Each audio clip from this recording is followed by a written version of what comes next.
رادیۆی دەنگی گەلە.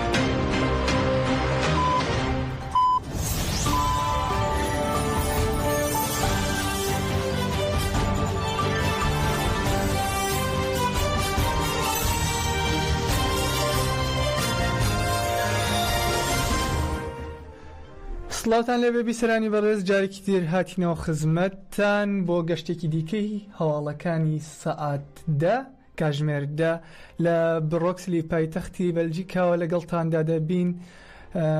کاتژمێر 10 بە کاتی بڕۆکسل، کاتژمێر 11 بە کاتی باشووری کوردستان. و یەکەم هەواڵیش لە هەرێمی کوردستانەوە دەست پێ دەکەین.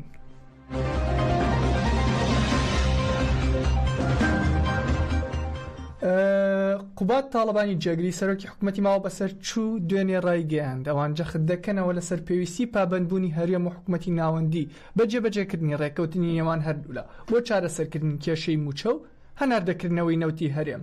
قوبات تاڵبانی ڕایشی گەیاند کە هێرشە درۆنیەکان ناسەقامگیری بۆ عێراق دەنە ئاراوە و جەختی لەسەر گرنگی کۆتایی هێنان بە هێرشەکان کردەوە. ئەمەش لە کاتێکدا سەرڕای هەوڵەکان بۆ ڕاگرتنی و هێرشانە کە بۆ سەر هەرێم و بەتایبەت بۆ سەرکێڵ گەنەوتیەکانن تا ئێستا و هەوڵانە سەرکەوتوو نەبوون و کۆتا هێرشیش ڕۆژی دووشەممە بوو بۆ سەر هەولێر کە لە دوو درۆنی خۆکوژی بەکارهێنرا. هەروەها تا ئێستاکە بە تەواوەتی دەستنیشان نەکراوە کە کێ لە پشت ئەو هێرشانەوەیە.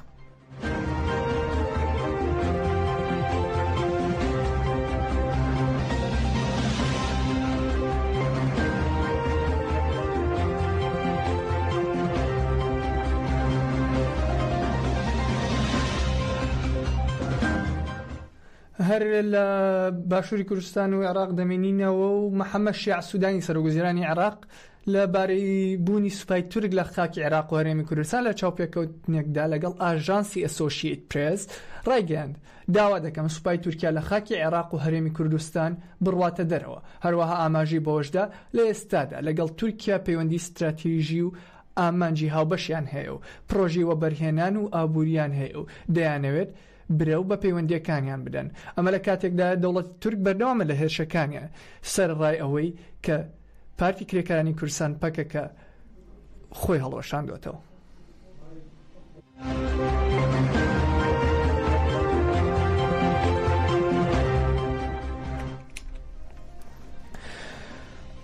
دەڕۆینە ڕۆژاوای کوردستان و سەرتاش بە لە ناوەندی ڕاگەاندنی هێزەکانی سووریای دیموکراتەوە دەست پێ دەکەین. ناوەندی ڕاگەاندنی هێزەکانی سووریای دیموکرات ناسنامەی شەهیدێکی بەڵاو کردەوە کە ڕۆژی 28 ئاب لە دێرە زۆر بەهۆی ڕووداوێکی دڵتەزیێنەوە لە کاتی بە ئەنجامگاندنی ئەرکەگەیدا شەهید بووە.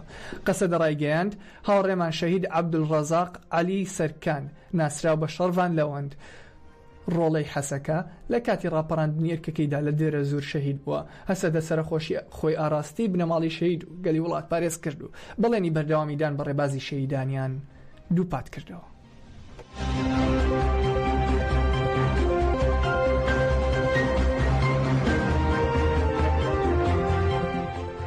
هەر لە ڕۆژاوای کوردستان و سووریا دەمێنینەوە و دوێنێ جنرال مەزلوم عەبدی فەرماندەی گشتی هێزەکانی سووریای دیموکرات لە میانی چاوپێککەوتنێکیدا لەگەڵ کەناڵی ئەلحەدەسی عەرەبی ڕایگەیاند هێزەکانی سووریای دیموکرات پابەندن بە ڕێککەوتنی دەی ئادارکە لە نێوان هێزەکانی سووریای دیموکرات و حکوومەتی کاتی دیمەشق ئەنجام درراوە، بەڵام جێبەجێکردنی ئەو ڕێککەوتنە کاتی پێویستە.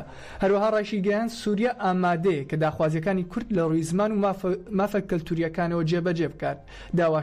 داواشیان کردووە زمانی کوردیشان بەشانی زمانی عەرەبی بکرێتە زمانی فەرمی ناوچە کورد نشینەکان. بەنیازن چەند گەڕێکی دیکەی گفتوگۆکان لەگەڵ حکوومەتی دیمەشق ئەنجام بدەن و کۆبوونەوە چاوەڕوانکراوەکی پاریسیش لەسەر داوای دیمەشق و بەهۆی ڕووداوەکانی پارێزگای سوێداوە دواخرا. ئاماژی بەوەش کرد ئێمە بەشێک دەبین لە وەزارەتی بەرگری سووریا و سەرجەمیشمان لەسەر یەکگرتووی سووریا هاوڕاین و ناناوەندێتی بەمانای دابشکردنی وڵات نییە، بەڵکو ئاسانکردنی ئەرکی حکوومەتی ناوەندیە لە گرتنە ئەستۆی بەشێک لە بەرپرسیارەتیەکانی دەرەوەی بەرپرسیارەتیە سیادیەکان. هەروەها فەرماندەی هێزەکانی سووریای دیموکرات ئاشکراشی کرد کە ئەو گفتارانی دەکرێت لە باری ناکۆکی نێوان هەردوولا واتە حکوومەتی دیمەشق و هێزەکانی سووریای دیموکرات لە لایەنی ڕێککەوتنەکەەوە بێت سەبار بەڕێکەوتنەکە دوورن لە ڕاستیەوە تا ئێستا لە دەرەوەی ئەو دوو دیداری کە ئەنجام دراون و بە شێوەیەکی ڕسمی بڵاوکراونەتەوە هیچ گفتوگۆیەکی دیکە نەبوو هەردوو دیدارەکەش ئەرێنی بوون.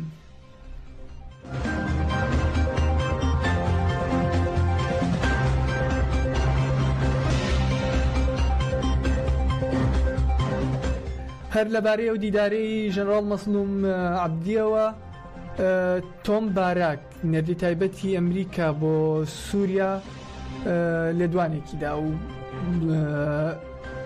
تۆم باراک ڕایگەیان ڕۆڵی ژەنەڕاڵ مەزلوم لە دانوستانە ستایشی ڕۆڵی ژەنەڕاڵ مەزلومی لە دانوستانەکاندا کرد و ڕایگەیاند سەرکردایەتی ئێوە کلیلی سووریایەکی سەقامگیرە.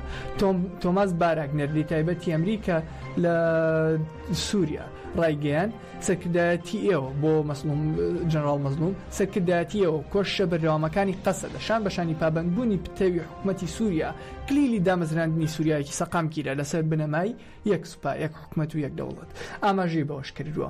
ئەوان زۆر سوپاسگوزاری ئەو دایلۆگە بنیاد نەرانن کە بۆ برەودان بە یەکگرتن و یەکڕێزی لە سووریا ئەنجام دەدرێن چاوەڕوانی بەردەوامی گفتوگۆکانن بۆ داهاتوویەکی ئارام.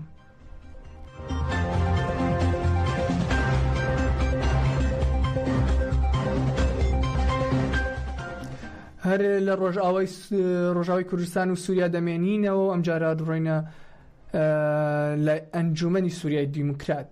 ئەنجومەنی سووریای دیموکرات مەسەدا لە شاری حەسەکە کۆبووە و لە کۆبوونەوەکەدا گفتوگۆ لەبارەی ڕەوشی هەنووکەی سووریا و ئاڵنگاری و بربەستەکانەوە کرا. لەیلا قارەمان و مەحموود مسەڵەت هەردوو هاوسەرۆکانی ئەنجومەنەکە بەشداریان لە کۆبوونەوەکەدا کرد. لەیلا قارەمان ڕایگەیاند کە قۆناغی ڕاگوزەر لە سووریا بووەتە بەشێک لە کێشەکان وەک لەوەی چارەسەری کێشەکان بکات. بەشداری پێنەکردن و دوورخستنەوەی بەشێک لە پێکهاتەکان گەلێک ناخات و تونت و تیژی وڵات بنیاد نانێت. ئەمڕۆ پێویستمان بە پرۆژەیەکی نیشتیمانی گشتگیرە کە لەسەر هاوبەشیکردن پێش بکەوێت.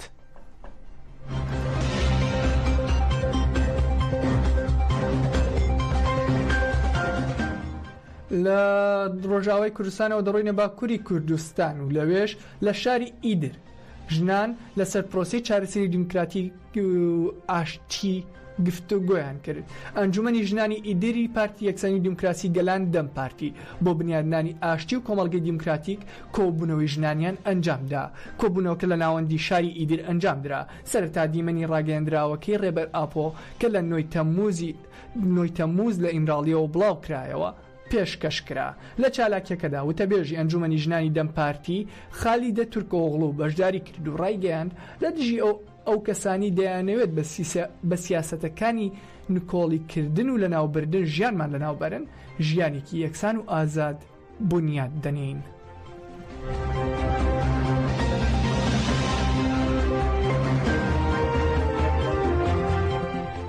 کۆتا هەواڵی ئەم گەشتەی هەواڵەکانمان ئەم گەشتی دەنگ و باسەکان لە یۆنان دەبێت. دوێنێ لە یۆنان شەهیدانی 14 تەمموز و گەریلای هەپەگە دەروێش کۆپ یادکرانەوە.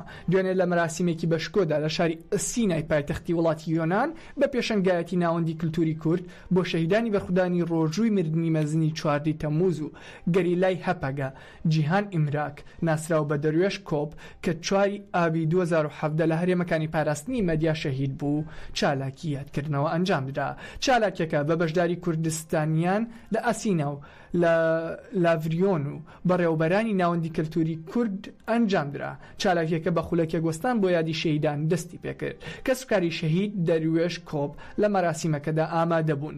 یەک لە خزمەکانی شەهید دەروێش تیشکی خستە سەر کەسێتی شەهید و گوتی ئەو شەهیدی هەموو گەلی کوردستانە لە منداڵیەوە ئەوینداری چیاکان بوو بە عشقی گەریلاکان پەروەردە بوو هەمیشە گوتوێتی ژیانی ئازاد باشترین ژیانە.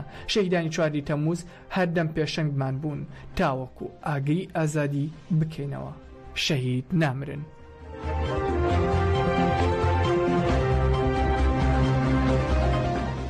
بیسەرانی بەڕێز بەم شێوەیە نەکۆتایی ئەم گەشتەی هەواڵەکانی کاتژمێردە لە ڕادیۆی دەنگی گەلەوە. بمێنن بە خێر و خۆشی و بە شادی تاوەکو کاتژمێر 12 گەڕێمەوەلاتان بۆ بەرنامەی گفتوگۆی ڕووداوەکان.